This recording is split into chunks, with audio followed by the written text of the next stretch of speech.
चंदनपुर नाम के एक छोटे से गांव में एक गरीब सोमू नाम का लकड़हारा रहा करता था। वो रोज सुबह जंगल में लकड़ी काटने जाया करता था।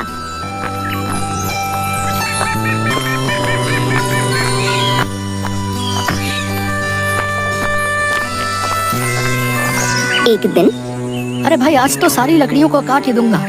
हाँ, आज ने बेचकर जो भी पैसे आएंगे और मिला को उनसे ताजा मछली ला कर दूंगा।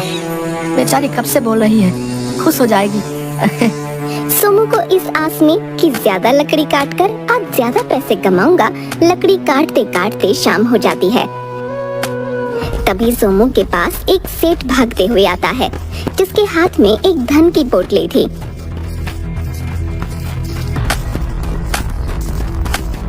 अरे भाई मुझे जल्दी से कहीं छुपा दो, मेरे पीछे कुछ लुटेरे डाकू पड़े हैं भाई, जल्दी करो भाई। अरे अरे सेठ जी, आप चिंता मत कीजिए, जल्दी से उस बड़े पेड़ के पीछे छिप जाइए। सेठ पेड़ के पीछे छिप जाता है।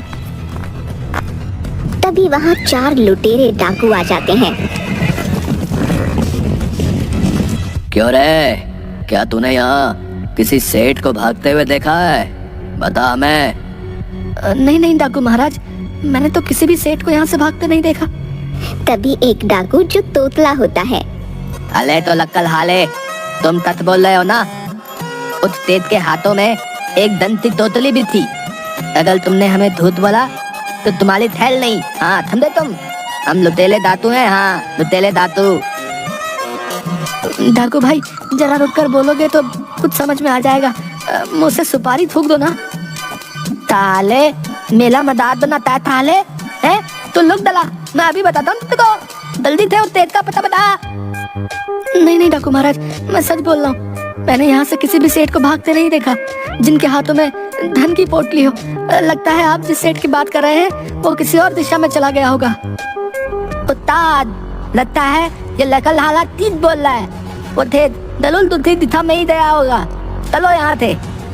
अच्छा ठीक है, चलो फिर यहाँ से। वो सेठ बचकर जाना नहीं चाहिए, हमें उसकी वो धन की पोटली चाहिए। जिसके बाद सभी लुटेरे डाकू वहाँ से चले जाते हैं।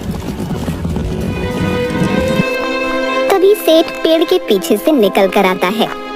तुम्हारा बहुत बहुत धन्यवाद भाई, आज तो तुमने मुझे बाल बाल बचा लिया। लेकिन सेठ जी आप उन डाकुओं से ऐसे भाग क्यों रहे थे, और वो डाकू आपके पीछे क्यों पड़े हैं? अरे भाई मैं दूसरे गांव का एक सुनार हूँ। आज मेरी दुकान में कुछ लुटेरे डाकुओं ने मेरा धन लूटने के लिए हमला कर दिया। बड़ी मुश्किल से मैं अपनी जान बचाकर भागा और जितना भी धन मेरे पास था सब इस पोटली में बांध लिया और भागते भागते इस जंगल में आ गया। और लुटेरे डाकू भी मेरा पीछा करते करते यहाँ आ गए। वो मुझसे मेरे धन की ये पोटली लूटना चाहते हैं। सेठ जी वो डाकू आपको ही ढूंढ रहे हैं, ज्यादा देर यहाँ रुकना सही नहीं होगा, आप मेरे साथ मेरे घर चलिए। जिसके बाद वो सेठ सोमू के साथ उसके घर जाता है।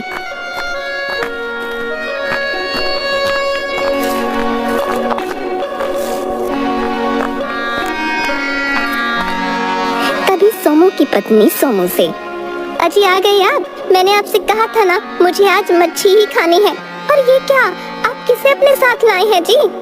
तभी सोमू अपनी पत्नी को सारी बात बताता है।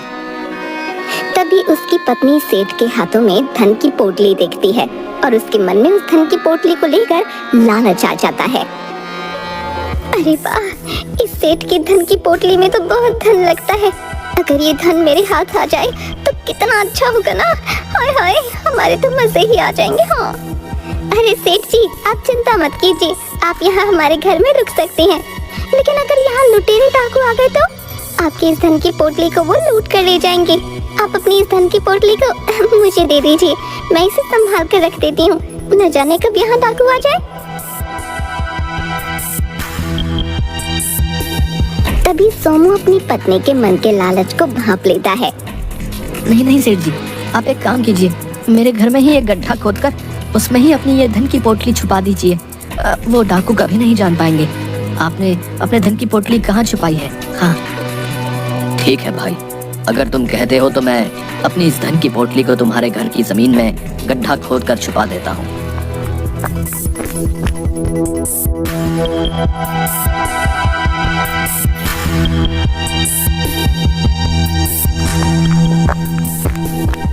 सेठ जी, अब आप आराम कीजिए।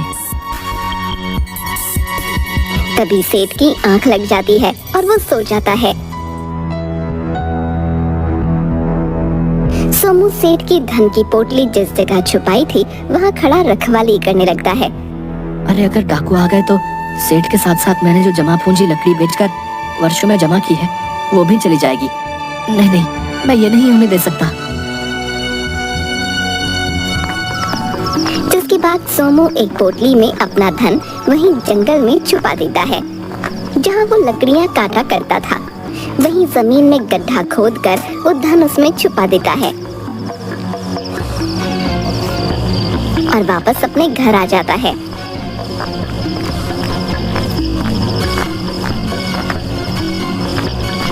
थोड़ी देर बाद सोमू के घर पर चारों लुटेरे डाकू आ जाते हैं। अरे ओ लकड़हारे, उठ, तूने हमें धोखा दिया है। वो सेठ तेरे ही घर आया था, बता वो कहाँ है? अब हम तुझे नहीं छोड़ेंगे। हाँ, लुटेरे डाकुओं का सरदार नाम है मेरा। अच्छे अच्छे की टाए टाए फिस कर देता हूँ और तू मुझसे ही होशियारी करने चला था। सोमू डाकुओं की ये बात सुनकर चौंक जाता है। अपने आसपास देखता है, उसे कहीं भी सेठ नजर नहीं आता। अरे वो सेठ जी कहाँ चले गए हैं? हे भगवान, लगता है वो सेठ जी भाग गए। अब ये लुटेरे डाकू मुझे नहीं छोड़ेंगे। अरे तलदाल, लगता है ये ऐसे नहीं बताएगा वो तेज कहाँ है। गांव के लोगों ने तेज को इसके साथ ही देखा था। चलो तलकाल, इसे उठाकर अपने साथ लिए चलो। नहीं नहीं डाकू महाराज, मुझे माफ कर दो। मुझे नहीं पता वो सेठ कहाँ है। उस सेठ की धन की पोटली कहाँ है मुझे नहीं पता सरकार। वो सेठ थोड़ी देर पहले तो यही था, लेकिन अब मुझे नहीं पता वो कहाँ गया। डाकू महाराज, माफ कर दीजिए मुझे। तभी सोमू की पत्नी वहाँ आती है और डाकुओं के उस्ताद से कहती है, नहीं नहीं, छोड़ दीजिए इन्हें। मेरे पति ने कुछ नहीं किया। मैं आपको बताती हूँ, आपको सेठ की धन की पोटली ही चाहिए ना? धन की पोटली यहाँ मेरे घर में जमीन के नीचे गड़ी दफन है। आप उस पोटली को ले जाइए, लेकिन मेरे पति को छोड़ दीजिए। अच्छा, तो तेज ने धन की पोटली यहाँ छुपाई है। उस्ताद मैं बोलता हूँ, जल्दी से जमीन खोदकर निकाल लीजिए धन की पोटली। हाँ। हाँ, तुम लोग क्या देख रहे हो? जल्दी से जमीन खोदना चालू करो बे। तभी वो डाकू सोमू के घर में जमीन खोदने लगते हैं, लेकिन काफी देर तक उन्हें कोई भी धन की पोटली नहीं मिलती। अरे यहाँ तो कुछ भी नहीं है। आखिर कहाँ गई सेठ की धन की पोटली? तुम दोनों मेरे साथ मजाक कर रहे हो? तुम दोनों उस सेठ का धन अकेले ही हड़पना चाहते हो। हम लुटेरे डाकू हैं, हमारे साथ होशियारी करते हो। अरे तलकाल, ये दोनों पति पत्नी हमारे साथ मदाद से मूड में नजर आते हैं। इन्हें नहीं पता हम तो मामूली दातू नहीं है, हम लुटेरे दातू हैं। देखो तुम दोनों, सीधे सीधे बता दो कहाँ छुपा रखा है सेठ का धन, वरना तुम दोनों अपनी डांड से हाथ धो बैठो थे। हाँ। तभी वहाँ पर सेठ आ जाता है। सेठ को देखकर सोमू और उसकी पत्नी हैरान हो जाती हैं। अच्छा हुआ सेठ तुम ही यहाँ आ गए, वरना हमारे उस्ताद तुम्हें कहीं से भी ढूंढ निकालते। हाँ हाँ। डाकू महाराज, अब इन दोनों मासूम पति पत्नी को छोड़ दीजिए। इन्हें नहीं मालूम कि मैंने अपना धन कहाँ छुपाया है। जब समूह की आंख लग गई थी तो मैं खुद ही उठकर अपने धन की रखवाली करने लगा और मैंने तुम्हें आता देख लिया था, इसलिए मैं अपने धन की पोटली उठाकर वहां से भाग गया। तुम चलो मेरे साथ डाकू महाराज, मैं आपको अपने धन की पोटली देता हूँ, लेकिन सोमू को छोड़ दो। जिसके बाद सेठ और सोमू उन चारों डाकुओं के साथ उसी जंगल में जाते हैं जहाँ सोमू लकड़ी काटा करता था।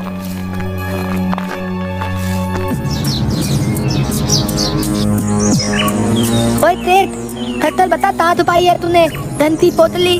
जल्दी बता, दिमाग की थोड़ी मक्कल बता रहा हूँ। डाकू महाराज, मैंने अपने धन की पोटली यहाँ जंगल में जमीन के नीचे छुपा दी थी, तो मेरी धन की पोटली निकाल कर ले जाओ। सोमू सेठ की ये बात सुनकर बहुत हैरान हो जाता है, क्योंकि ये तो वही जगह है जहाँ पर सोमू ने अपना धन छुपाया था। अच्छा, हमसे होशियारी करता है। हम लुटेरे डाकू हैं। हाँ सेठ, अब देख, हम तेरा सारा धन ले जाएंगे। तभी डाकू जंगल में जमीन खोदकर वो धन की पोटली निकालते हैं। तभी सोमू ये देखकर हैरान हो जाता है, क्योंकि वो तो सोमू की ही धन की पोटली थी। हे भगवान, ये तो मेरी ही वर्षों की जमा पूंजी से जमा किया हुआ धन है, लेकिन सेठ इसे अपना धन क्यों बता रहा है? हे भगवान, अब मैं क्या करूंगा? इस सेठ ने तो मेरे साथ धोखा किया है। हाय हाय, अब तो मेरे पास कुछ भी नहीं बचेगा। अरे वाह वाह, हमें तो माल मिल गया। देखो तलकाल, ये रहा तेल का ताना। हाँ। अरे हाँ हाँ, चलो यहाँ से। इतना धन तो हमारे लिए पर्याप्त है। आखिरकार हमने सेठ का धन लूट ही लिया। हाँ। जिसके बाद वो डाकू वहाँ से सेठ के धन की पोटली लेकर चले जाते हैं।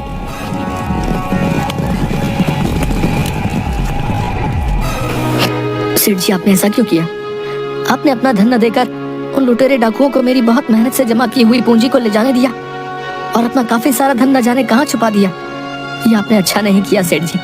अब मैं क्या करूँगा? अरे अरे सोमू, तुम दुखी मत हो। मैंने तुम्हारे साथ कोई अन्याय नहीं किया है। जब तुम यहाँ इस जंगल में अपना धन छुपाने आए थे, उसी वक्त मेरी आँख खुल गई थी और मैं भी तुम्हारा पीछा करता करता यहाँ आ गया था। मैंने सब देख लिया था, लेकिन जैसे ही मैं वापस तुम्हारे घर जा रहा था तो मैंने देखा कि वही लुटेरे डाकू गांव के कुछ लोगों से तुम्हारे घर का पता पूछ रहे थे। मैं जान गया था कि अब ये मुझे ढूंढते ढूंढते तुम्हारे घर ही आएंगे, इसलिए डाकुओं के तुम्हारे घर पहुंचने से पहले ही अपना छुपाया हुआ धन तुम्हारे घर से निकाल कर ले गया था। लेकिन मुझे मालूम था बिना धन लिए लुटेरे डाकू वापस नहीं जाएंगे, इसलिए मैंने अपने धन के बजाय तुम्हारे धन का रास्ता उन्हें बता दिया, क्योंकि मेरा धन तुम्हारे धन से कई गुना अधिक था। तभी सेठ अपने कुर्ते की जेब से धन की पोटली निकालता है और पोटली में से काफी सारे सोने चांदी के जेवर सोमू को देता है। ये लो सोमू, तुम्हारा जो धन लुटेरे डाकू लेकर गए हैं, ये उनसे कई गुना ज्यादा है। अब तुम अच्छे से अपनी जिंदगी बिता सकते हो। ये देखकर सोमू बहुत खुश हो जाता है। सेठ जी, मुझे माफ कर दीजिए। मैंने आपके बारे में कितना गलत सोचा। मुझे लगा आपने उन लुटेरे डाकुओं को अपना धन न देकर मेरे धन का रास्ता उन्हें बता दिया, तो आपने मेरे साथ अन्याय किया। लेकिन आपने तो मुझे ये सोने चांदी के जेवर देकर मेरी नैया ही पार लगा दी है। हाँ, आपका बहुत बहुत धन्यवाद सेठ जी। आपने अपनी सूझबूझ से उन लुटेरे डाकुओं को अच्छा बेवकूफ बनाया है।